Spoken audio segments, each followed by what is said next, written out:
4,481 years ago today, or so it's said, the sky above the Korean Peninsula opened and Hwanung, the mythical progenitor of Korean people, descended from heaven. Today is marked as National Foundation Day in both the south and the north of the peninsula and referred to as Gaecheonjeol. Read more about this important day in the Korean calendar. 2457 BCE. Credit Ateneo, Korean Studies Program. Hwanung son, Tangun, sometimes spelled Dangun, is supposed to have founded the state of Gojoseon, which archaeological finds confirm the existence of. Over the 20th century, the date of National Foundation Day was changed several times, not only to move it from the lunar to the solar calendar, but also from the date at which Tangun founded his kingdom to the day that his mythical father Hwanung descended from heaven. Celebrated by both South and North Korea, Gaecheonjeol is run with all manner of festivities, including huge fireworks displays at Uido-han River Park in Seoul. A ceremony to honor Tangun is also held at the Chanseomdon altar at the summit of Mt. Medicine. This altar is said to have been built by Tangun and is a legendary place of worship. In the north, Gaecheonjeol is celebrated at the foot of the mausoleum of Tangun, a large 72-foot-high step pyramid built of nearly 2,000 stone blocks. A delightful mystery, owing no small part to the North Korean state, which permits no outside scientists to examine it. The origin of the tomb is not truly known. Original excavations found bones supposedly dating back 5,000 years ago, which were dated with electronic spin resonance.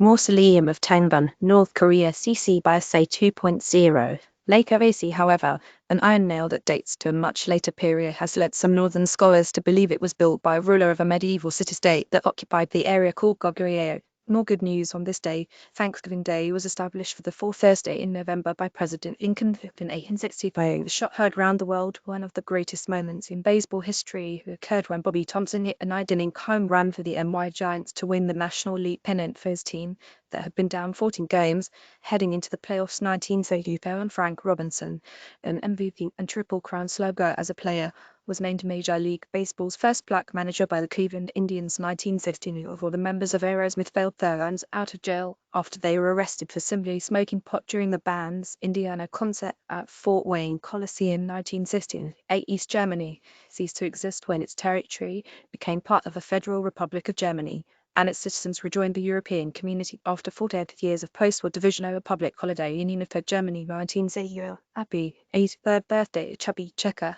a rock and roll singer and dance pioneer, showed the world how to do the twist with his 1960 paint. Billboard magazine declared the song the biggest hit of the 1960s.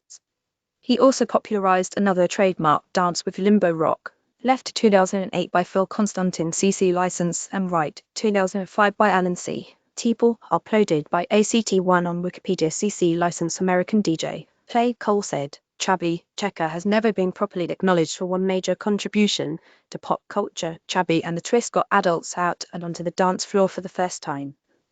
Before the Twist dance phenomenon, grown-ups did not dance to teenage music.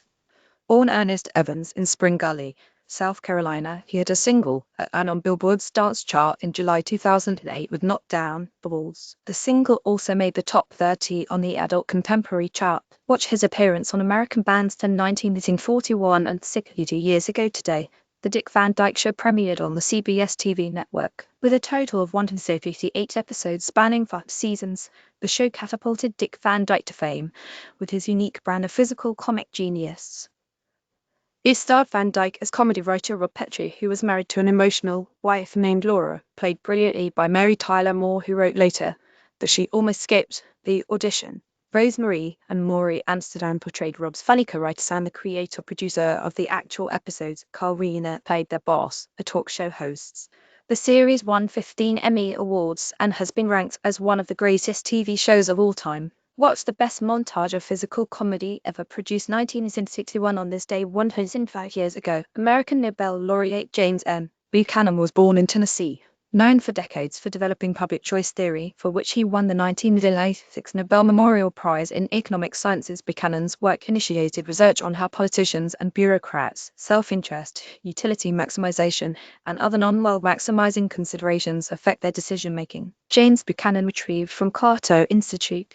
In 1963, along with his friend Gordon Tullock, Buchanan published The Calculus of Consent, Logical Foundations of Constitutional Democracy, in which he first laid out public choice theory in full from everything he had learned from European economists in the post-WW II era. Among the chief takeaway from this seminal volume were explanations as to why political economy is much the same as the free market, quoting Adam Smith saying that the human propensity to truck, barter, and exchange one thing for another was shown to be exactly the same whether one is looking at public or private budgets, and therefore political economy should be studied the same way as other exchange theory and not through romanticizing it as somehow beyond ordinary economic laws. Buchanan held posts at the University of Virginia, Virginia Tech, and George Mason University. He was a distinguished senior fellow of the Cato Institute, member of the Mont Pelerin Society, a member of the board of advisors of the Independent Institute, as well as of the Institute of Economic Affairs. 19 happy 70th birthday to Lindsey Buckingham, the American.